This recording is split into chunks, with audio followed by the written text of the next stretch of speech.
Hi, how's it going? This is Resident of College for YouTube. Happy anniversary, Dark Shadows. I mean, it is that simple. 55 years ago, today, June 27th, 2021, marks the 55th anniversary of Dark Shadows, Dan Curtis's creation. So on June 27th, 1966, this show debuted, and what a show. I mean, Dan Curtis had this dream about this woman on a train. Gets off that train pulls away into the mist, and she's standing on that platform. The girl would go on to become one of Victoria winners, played by Alexandra Isles. And what makes Alexandra Isles Victoria winners appealing? It's not just her looks. It's not just her beauty. For me, it was her courage. What do you mean her courage? Like, okay, this woman, and I've said this in a video before, she, receives this letter from a woman she doesn't know. She's never met. She's on this train going to this location, going to a place she's seemingly never been to in Collinsport, Maine, going to a place she's never been to in a house she's never been to in Collinwood, to a house that she's never been to, Collinwood. This show is very gothical. It's gothic in its beginnings because you have this woman who doesn't know why this woman wants her. It's not about that this woman doesn't know she's going for a job. She knows she's going for a job. She knows that. To be companion and governess. That came in the letter. That came in the opportunity. She knows that much. But here's this woman who's been living in this family home for 20 years.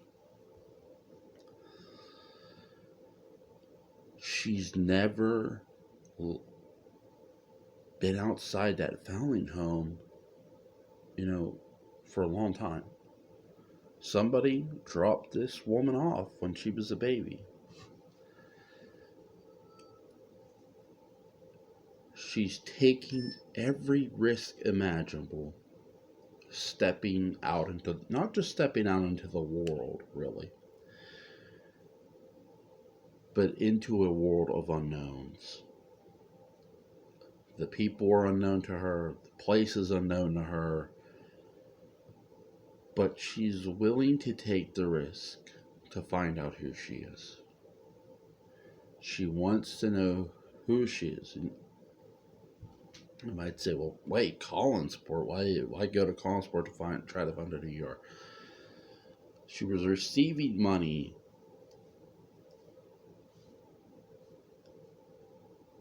that was, if it was $50, postmarked Bangor, Maine. Bangor is 50 miles from Collinsport. So to her, wait, something's up here. Like, that can't be a coincidence, can it? And you might say that's a stretch. But hey, that's all she had. She had very little to go on at all. And that's the beautiful part is Victoria winners could have been the female, in many ways, not could have. She is the female version of the Shadow. You don't know who she is. She's mysterious. Difference is she's not horribly burned or disfigured.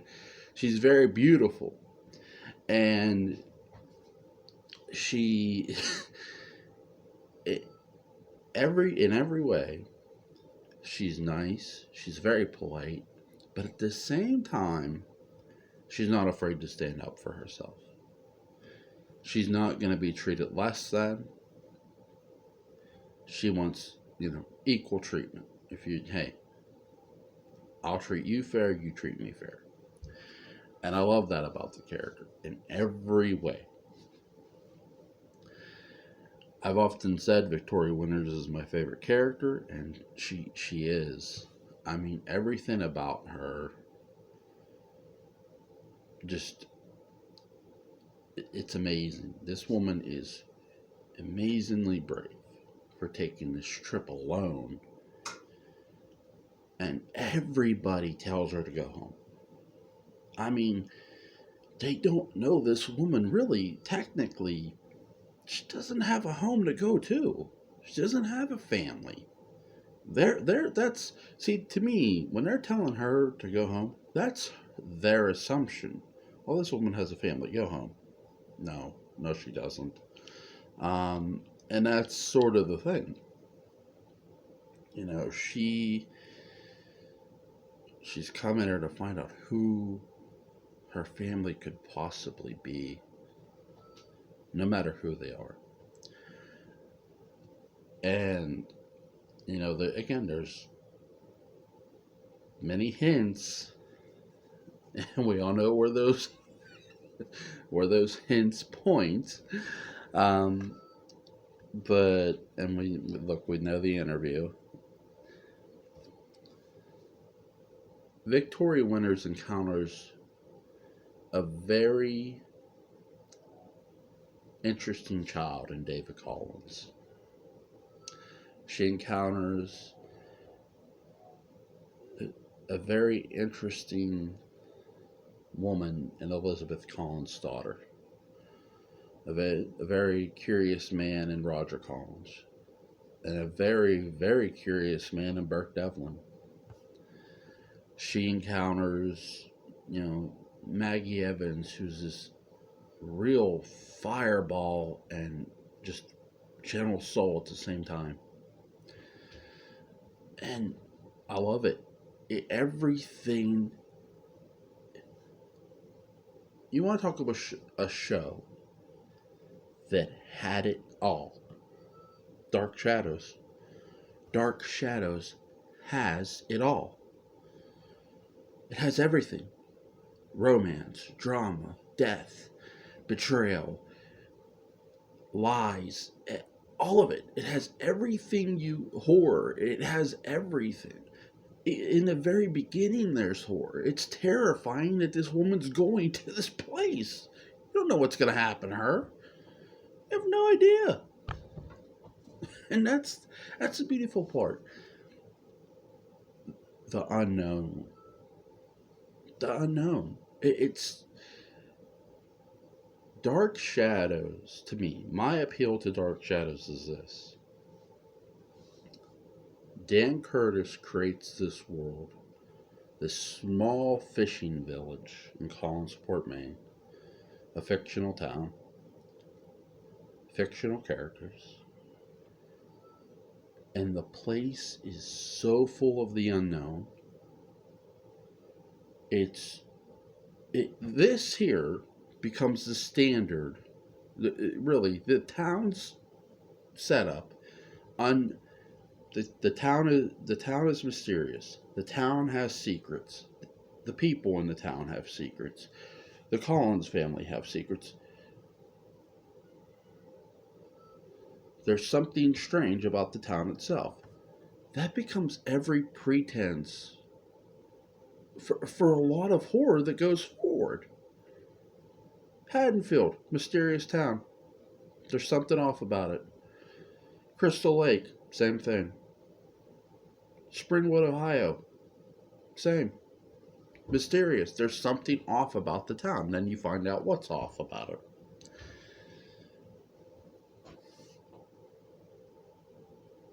Dark Shadows laid some heavy seeds for horror, and it's time it got the credit. It's well past. It's 55 years over the fuck due. Okay? It really is. Dark Shadows had one of the, to me, the best television score ever. Ever. It has a ton of, it has its main theme, Josette's theme, the Blue Whale music, Sarah's theme, Quentin's theme. You have the in between music, the da, da, you know, it just, it has everything. It had a woman in Laura Collins, played by Dana Malay, who was a phoenix. A phoenix. Joan Bennett, people talk about Joan Bennett, that Dark Shadows revived her career. It did. It did. But her name gave a great credibility to that beginning. It really did. If you go watch Joan Bennett's old movies, you will not be bored. You will, in my opinion. Before Suspiria, which she was in the original, by the way. So, very beautiful lady. I mean, she was just, look, I didn't know her, but I'm going by her career. What an actress. I mean, beautiful selling by all these actors and actresses. Really, it just, to me, Dark Shadows had the best cast in television history ever. You can say, oh, what did they go on and do? It ain't what they went on and did. It's what they did with the show that they were in. It's what they did. And you want further proof of that? I've said the Phoenix arc is one of the best written arcs pre-Barnabas, and it is. It's creepy. It's eerie as hell. The Phoenix arc is. It's eerie. Everything about it, just from Dana Malay's character's entrance. I mean, she just shows up. She's just sitting there in a restaurant. She's just sitting there, like she just magically snapped her fingers and appeared. It's amazing. Enter Jonathan Frid as Barnabas. I've heard this 1,000 times. Oh, he's just Dracula. No, he's not. He's not just Dracula, and I think that's one of the most ignorant things I've ever heard. And I'll say this. They originally wanted a guy who was going to be killed off in a week or a couple weeks. They wanted a blonde-haired vampire, Thank God they didn't. Because, and I'll tell you why. If they had just casted an actor with blonde hair,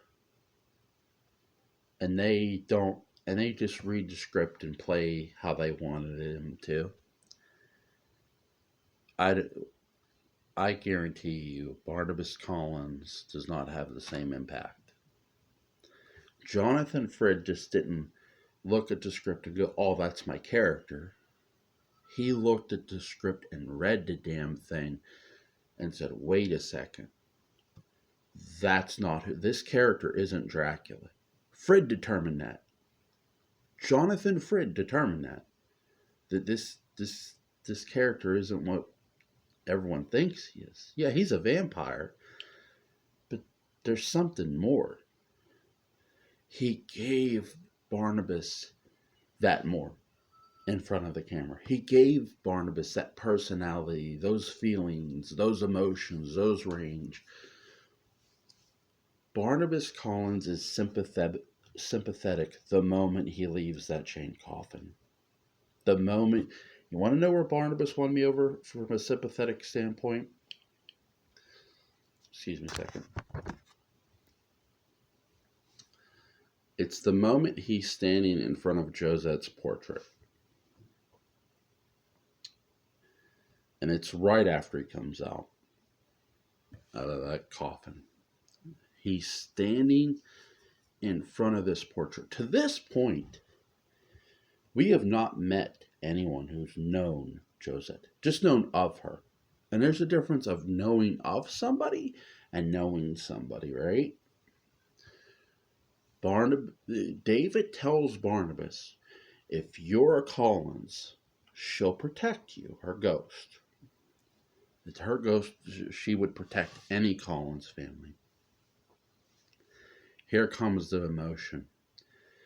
Even more. I mean, you saw some of this you saw some emotion at the house when when Jonathan Frid interacts with Elizabeth. When David leaves, Jonathan Frid is standing there as Barnabas by himself in the old house. He looks up at the portrait, and his words and his face, I hear hurt, I hear betrayal, I hear frustration. I don't so much hear hate. I hear all this emotion.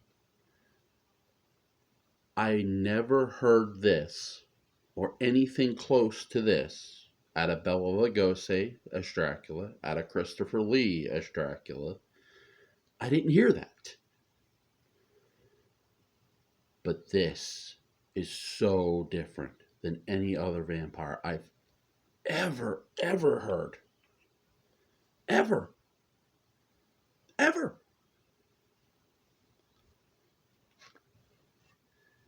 He tells her, I was a Collins. Where were you when I was turned into something my own father loathed? And he says it with such passion. And he's hurt. He's hurt. To him, Josette didn't just betray him by marrying Jeremiah or not protecting him.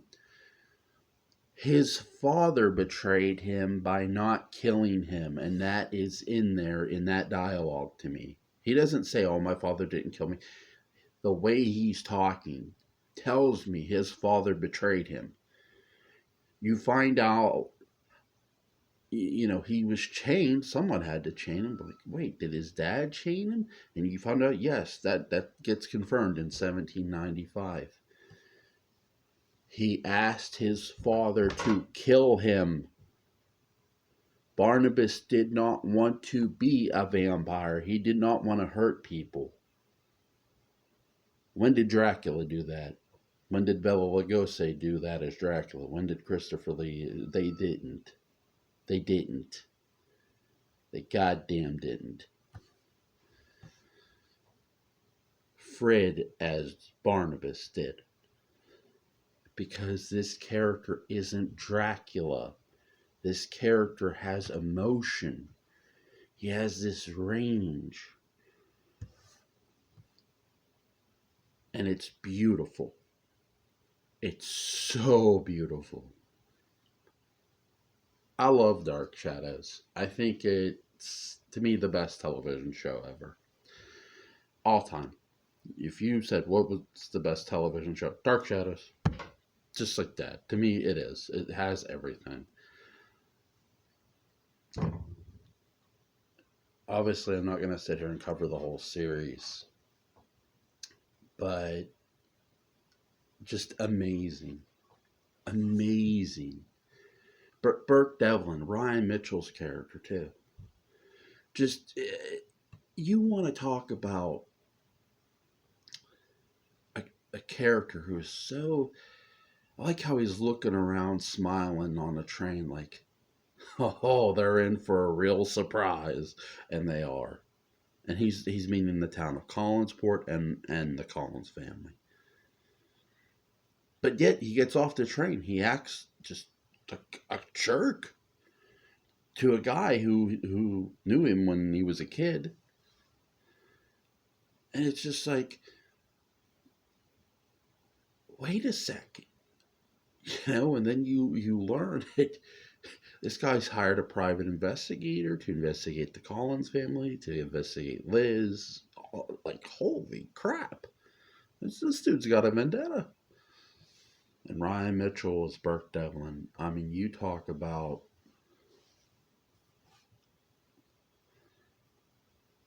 what a character. I mean, he was always so on when you watched him in Dark Shadows. I love the fight sequence between him and Joe. I damn sure love the fight sequence between him and Willie Loomis. Everything in Dark Shadows was magic. People say lightning in the bottle, and yeah, there was that. But this is mad. To me, it was all magic.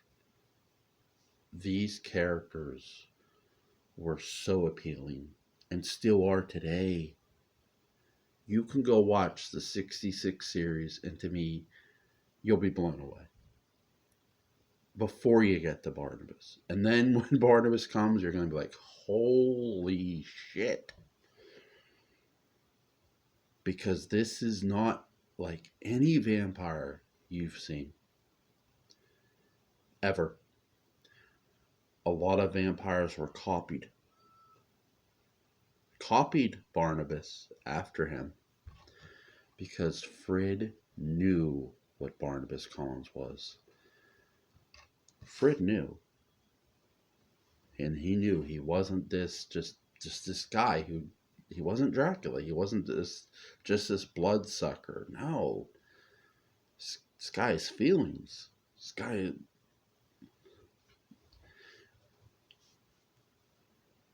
Cy Tomanoff, if I mispronounce his name, did the sets, did the town. Beautiful job. Leela Swift directed the most, I think the most episodes. Hell of a director. Dark Shadows, like I said, they had it all. They had it all. Robert Colbert, one of the best scorers ever. Ever. One of the best. You talk about able to adjust for not just in television, but when he did the score for the Dark Shadows movies, he turned it up. I love the Possession of Quentin, how they changed that a bit. Again, I would have loved to have known what they were going to use for Quentin's theme if the revival would have got a season 2. I know this is more about the original series, but again, I've said that. Robert Colbert does not get enough credit as one of the best scorers. He doesn't, and he damn well deserves it. Dan Curtis is a genius, a true genius, because he didn't just create Dark Shadows. He created this other character called Carl Kolchak, the Night Stalker. And yeah, that's going to get tagged in here too. Dan Curtis created a beautiful, beautiful gothic world in DS, in Collinsport, Maine, Collinwood, and no one will ever forget that. On this, the 55th anniversary of Dark Shadows, and you should never forget it. I want to hear what your favorite moments were from Dark Shadows. Please give them to me. Alright guys, I hope you enjoyed this video. Enjoy the 55th anniversary of Dark Shadows. I know I'm going to. What a tremendous, tremendous show. Thank you, Dan Curtis. Thank you, Cy Tomanoff. Thank you, Leela Swift. Thank you, Joan Bennett.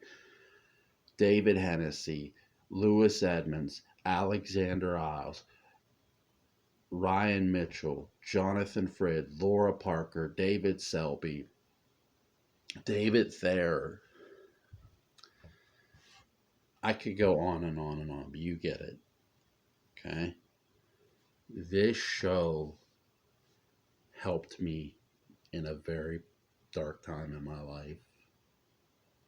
And I love it for it. It helped me. And it still helps me today by being able to talk about it and talk about how important this show is to each. Everybody has their own dark shadow story. Everybody, and you should definitely tell yours. Tell your dark shadow story. What drew you to this? What drew you to Dark Shadows? So again, guys, enjoy the 55th anniversary of Dark Shadows. Thank you to everybody who had anything to do with the original DS. You are all very, very amazing. Thank you so much. And have a great day, guys.